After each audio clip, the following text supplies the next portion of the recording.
In today's video, I'm going to be sharing how we're using setters to double our sales. I'm going to walk you through the different sources we are using and show you where they are visually on a funnel map, and then talk about the different categories of how we are marking them in the CRM from the different sources and what their outcomes are for show and live call close. All right. Last year, we did 30 million in cash collected in our info coaching business, 70 million in that business in total. That 30 mil was last year, and I'm not selling you anything. Everything on this channel is me sharing what did work, what didn't work, and what we are actively doing to scale to 100 million a year, all with the goal of finding top talent, opportunities, and building a network of cool people doing the same. So let's get into it. Now, apologies, I'm on mobile and I'm in Texas in a hotel room. If the Loom glitches out, I'm sorry. So sources to start. We have App No Book. I'm going to break these down and show you, but App No Book, financially qualified booking confirms, DQ'd, so disqualified booking confirms, low ticket op no buy, low ticket buy no auto, low ticket auto call, no show, cancel, Mandy fall off, and custom time requests. Now, let's walk through these. So, App No Book, what that basically means is actually twofold. So, App No Book is basically meaning that somebody applies but does not book. Okay, so all of these go into a Slack channel that are named setter whatever, and then they are hitting these channels. So we have like different pods within the setters. And for quick reference point, we did 70-ish of this with no setters. We've only had setters for a month now, and we have like a sicko setter manager that came onto the team that is crushing this for us. And it is like an absolute production department. Like they are hitting crazy numbers for us. It was hundreds of sets last week. Like we had one day we had like 42 sets, which is crazy for us because we were booking 100, 150 calls all through marketing with zero setters at all, only closers, only volume, which we learned we probably left like, I don't even know, 30, 50, some crazy number on the table. So right here, you're going to have App No Books. Now, these are people who applied but didn't book, and that is the first time we get the phone number. So we do have this Mandy portion here, which is like a Mandy fall off. And what that means is that an AI bot is going to text them if they apply but don't book within 5 minutes. Okay. Now, this happens 24/7. So we're basically trying to get them to call. As soon as someone calls or contacts them, the AI turns off. But if they're not online, we have like 14 of them now already. So they have pretty much good coverage. But if they're not, over the weekend, stuff like that, it auto texts. Now, what the AI could not do was handle the voice portion because it's still like we've tested a bunch of them. It's just not good enough. So now that they're dialing, it has like a massive uptick. Now, the Mandy fall off portion is basically saying that when the AI gets alerted that there's something where the person needs like human interaction, it fires into a channel and then they do it. Okay. That's that one. This is the FQ and the DQ. So FQ is right here inside the process. So VSL funnel across here, direct application funnel here, low ticket funnel here. Now, when someone applies but then doesn't book, we hit them. When someone books and then is sitting here, we're now just rolled out a call confirmation team. Okay, so these people, we've had this for a really long time through a call center. It was like 20 hours a day, 7 days a week. They would dial, but they had a dialect and they had like a script where we kind of try to keep them clean. So, because they didn't know too much about the company and it was just difficult.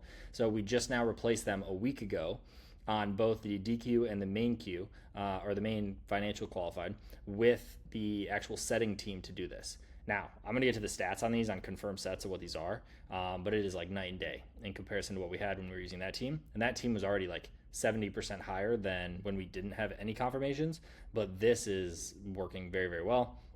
Now, next portion, everything is in this low ticket bucket. So in here, low ticket, somebody basically begins the process to check out. So it's a two-step. So they'll put in their name and email, and they'll go to here. Now, this one's a little more difficult because it's all via email because we don't have the phone number. So we're talking about adding the phone number, but we don't want to break the stats. If the Loom is glitching, I'm sorry. I'm on mobile, and it's not great. So this one is all email, but we're talking about adding a phone number for here. But this is a big one. So when we're optimizing the funnel and the low ticket for Ascension, so someone's going to come in here and they're going to book here with a setter directly. If they do not, which is like 40% of them, so we already have like a 60 to 70% take rate, which is great. But for those 40% that do not, we then are setting it up a channel to live call them to try and get them on the phone, or more so just do the live set there and then push them over here to a sales call. Okay, so all of these are pushing to a sales call, a set with a closer. And then the other ones is a completely dedicated team that we're calling like auto sets or imp calls or whatever you want to call them. And this is where someone buys low ticket and they book in a call directly with a setter. Those are 15-minute Zoom calls. They do the call and then they get set with a closer if they're qualified, and those have insane stats. Okay. Now, the ones that I did not cover that are not easy to map out on here are going to be no-shows and cancels. So anything that falls off of this where they book, but then they no show or cancel even after they're confirmed or whatever, those also fire into a channel based on the HubSpot outcome of the deal, or the deal stage more so, and they're fired into there. So that's kind of the gist of these no shows, cancels. Went through all of these on the low ticket and the main VSL funnel. Now, custom time request. This one, I'm trying to remember who we stole it from, but on the booking page, under the booking widget, you're going to have text that's going to say no times available that work for you, and it's going to be a link. And that link is going to either take them to another booking widget, which some people do, but I don't like that really that much because the reason they didn't book in the first one is because they didn't find a time within the 48 hours, which is what we optimize for on the booking widget, because that is the highest show rate. That is just statistically shown. It's like, 48 or 72 for some people. Some go out further. If you have like a crazy good product and offer and you're not doing as much volume, like you can go out further because someone wants it so bad they're willing to book out and show later. But for us, with the volume we're doing, it's always been 48 hours as the booking window. So the link under there, instead of being another calendar widget, which we're talking about doing as a setter calendar widget, but right now it's a form that they'll just say, it'll basically just ask them when an exact time works for them.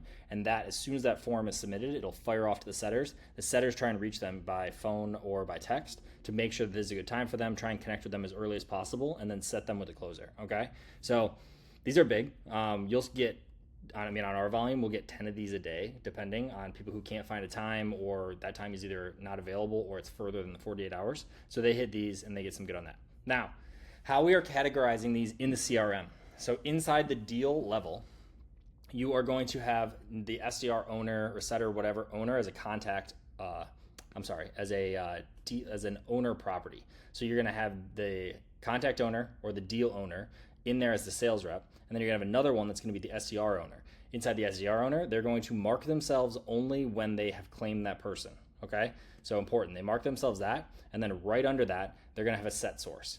This is going to allow you to be able to track, depending on the source that they came from, what the outcomes were. So you can pull reports, you can do all that kind of stuff on like, if they came from this, this, or this, what were the different ones? And that's what I'm about to show you. So for us, an auto set, we are categorizing as these. So we auto set them a booking for 15 minutes, and then they did a set.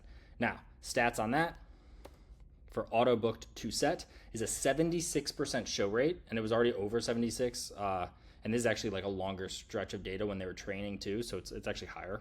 But 76 and an over a 20% live call close. Now, before everyone torches me for our live call close and all that, is obviously something we're working on. If you've seen any of the other videos, I'm actively hiring a sales manager, and we are like overhauling that whole team. I keep hearing that like 30% is the standard, but we had 25 as live call close the entire time we were doing like $3 million months, which just means it could have been 4 or 5 million, which is just crazy. We're stupid. I get it. We're here now. So 76% and 20%. Now, self-set. We're going to define self-set as basically any of these that they're digging the CRM and finding these deals themselves to dial. So any of your app no books, any of your op no buys, anything that is not auto set is basically only these auto calls. Self-set is anything else, the custom time request, the whatever. Those, dig CRM and set, 61%. So obviously not as good. Now, what is also skewing this data right now is we're running DTA and testing it, and this has a much, much lower show rate. So if we were just running our main VSL funnel and our main low ticket funnel, we know the stats on that well enough. This is like brand new to be running. So, and having setters that are also ramping. So this is kind of just like not fair data, but it is what it is. This is real. So for us right now, we have 61% of them are showing and 12% live call close, which still is like, okay, it makes money, but it's not like way in the green. So 61 and 12% on these breaks that out to, what's the quick math on that? 7% sales per booking-ish. Can't do math live, but that's okay. Confirm sets. Now, these ones are going to be your booking confirmation and your DQ booking confirmation, and they are going to be a 69 and a 14%. So these stats right here, we've run triage is what we called them, the call center, for a long time. And they were at peak 70-ish%. But their live call wasn't as good. And this is within 4 days of data. There's 5 days of data, I think, because we started on Thursday. Today's Tuesday. So, yeah, that's how we break them out. That's how we do it. And then if one is not set, and then here's some ninja sauce for you. So it's very common in the high ticket or like call funnel space for if you don't confirm a call, you mark it as free on the calendar, which we've also never done, which apparently is stupid, but that's us. You mark it as free so that it can get double booked, and then it makes it so the calendars can be tighter because the people who aren't confirming, you're not like canceling their bookings for them because you paid for that marketing lead and all that, but instead you're making the spot available so it can get double booked. If two people both show, the setter takes the one that didn't confirm, the closer takes that one, and then they handle it. But with that being said, we put in the CRM a mark as free, and you can toggle it and it'll do all the API stuff on the background and push it in. So it'll find the deal, we'll take the deal, it'll find the contact, it'll run the contact, it'll find the deal, the event on the Google Calendar, and it'll mark it as free through that because it'll know who it's booked with, it'll know the customer, it'll know the sales rep from that section, be able to find that calendar event inside the admin of all of our Google Calendars, and it'll be able to mark it as free. Why that's also nice is once something is marked as free, you know that it is not confirmed. So you can run your reports in inverse and you can say how many of these that were not confirmed, which is marked as free, and don't have any of these categories set, what was their outcome? Did 10% show up or did 80% show up? Like we don't know. I mean, you're going to assume it's going to be low. So you have auto set, self set, confirmed set, and non-confirmed, all by owner. So then you can run it by person across each one of these and then have different commission rates for different things that are either more difficult or less difficult, okay? Combine them all, someone gets a good commission depending on what bucket and how well they're doing in their role, okay? A little bit of sauce. We've never used them. I don't know why we didn't use them. We tried to use them, and then we had our SDR manager working at another gig that he was exiting from, and we paid him like a lump sum to bridge his income threshold because he was making, call it 20 grand over here, and he was going to start at 10+% or something, let's just say. And so we paid him like the bridge amount so he would make the amount on the way out. And then like 2 or 3 months in after all this stuff, we found out he never quit the other one, and we just got railed. So that's why we didn't do SDRs. It's just we had a bad taste in our mouth, but that was our bad. So now we're here. Daily update. Made this doc. www. Need that part. Ryan Clogg at /doc. I have all the videos I've made. Today's day 48. I'm sorry that this is rushed and cornered and whatever. I'm sitting, wish I could show you my desk setup right now. Find it on X, but I have a magazine under the table and it's all shaking and whatever. But we're here and we're doing it. All right. We're at a marketing event and meeting some of the people for the first time in person that we've only ever digitally worked with or talked to. So company update. Yesterday we did, let me look real quick so I don't lie for it. Yesterday was, I believe, not a good day. It was yesterday. Yesterday was Monday. Yesterday we did 81,000, which again in the right direction, but like today is down, not good. So we have a very much so with the same lead volume and the same call volume. We very much so have a sales problem. So we have multiple sales managers we have now interviewed, and I have another 100 in my DMs, which is great. Like it worked fantastic. I wanted to make these videos in order to be able to acquire talent, and it worked. So I got top dogs that I'm talking to that are specific to the industry, specific to the space, all the things. And we have a good company that they want to work at and that they've heard of before, which is really, really cool to hear and have like built together. So we're excited, but it's definitely the next domino to fall because as soon as we can increase these right here, these live calls, show rates are solid, right? But these live calls, when we get that up, it's game over. Well, it's just not game over. It's the beginning, but it'll be, double the rate. If everyone's saying that 30% live call is the base, we're doing 14. Right there is roughly double the units, right? Depending on how you want to look at it. Double the units, roughly double the cash. And that'll put us in a really good place because then we'll be steady state over record months steadily with that piece in place. And then everything, we get marketing feedback because marketing can't scale right now without knowing the dollars that are coming back in the machine. And we think that they're ineffectively coming back in as feedback.